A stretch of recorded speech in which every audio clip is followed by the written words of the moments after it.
Follow up now on a WSAZ investigation.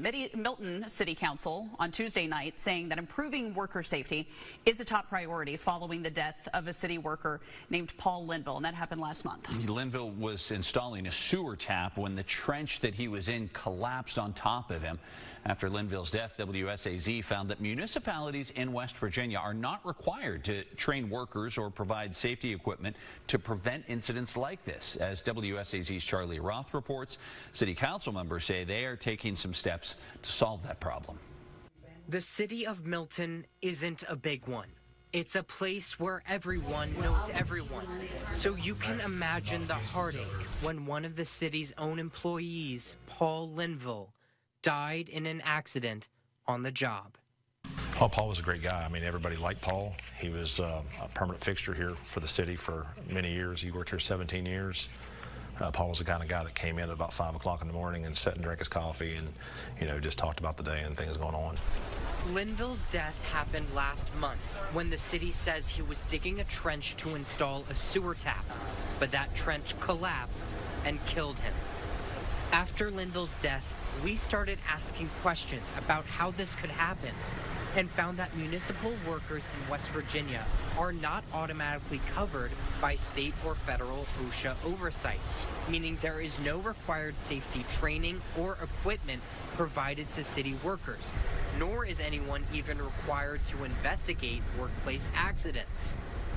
Did you ever think you would be in this situation where you're mourning the loss of an employee and a friend and the investigation falls on you? No, I mean, never in a million years would you think that you're going to lose somebody at work. Now, in the wake of Linville's death, the city of Milton moving forward with a plan to prevent another tragedy.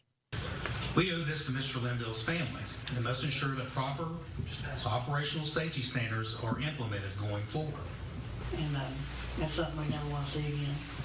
So we did do whatever it takes to stop this from ever happening. Tuesday night, council members calling for a thorough review of standard operating procedures, safety protocols, and safety training documentation for all employees. Aside from that review, the city also approving a plan to opt in to state oversight, which means that state worker safety guidelines will apply to Milton city workers. Public Works Director Mike Ramsey previously told WSAZ that he didn't even know opting in was an option. I think everybody should have been opted in, but, here we are. Ramsey also announced Tuesday night that later this month, Milton will host a hands-on Occupational Safety Health Administration, or OSHA, training for its workers and any other municipalities interested in participating. And the city is already looking into renting and purchasing safety equipment. Council members hoping that other municipalities in the state will take notice and follow in Milton's footsteps.